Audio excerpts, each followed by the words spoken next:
छत्रपती संभाजीनगर जिल्ह्यातील कन्नड तालुक्यातील पिशोर इथं दरवर्षीप्रमाणे यंदाही हिराजी बाबांची यात्रा मोठ्या उत्साहात साजरी झाली।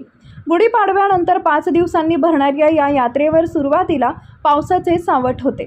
पावसाच्या हजेरीमुळे भाविकांच्या संख्येवर काहीसा परिणाम झाला खरा, मात्र यात्रेच्या मुख्य दिवशी भाविकांचा उत्साह ओसंडून वाहताना दिसला।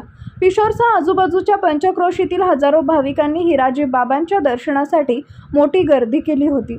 लहान मुलांसाठी खेळण्यांची दुकानं, खमंग डाळ रेवड्या, आकाशाला भिडणारे पाळणे आणि चित्तथरारक मौत का कुवा यामुळे संपूर्ण मंदिर परिसर गजबजून गेला होता।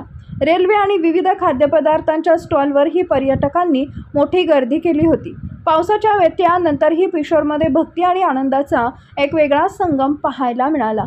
शिवशाही न्यूज प्रतिनिधी तातेराव बनसोडे, फुलंब्री। ताज्या घडामोडी जाणून घेण्यासाठी शिवशाही न्यूज यूट्यूब चॅनलला सबस्क्राइब करा। आपण हा व्हिडिओ फेसबुकवर पाहत असाल तर फेसबुक पेज फॉलो करा आणि शिवशाही न्यूज.com या आपल्या वेबसाईटलाही भेट द्या।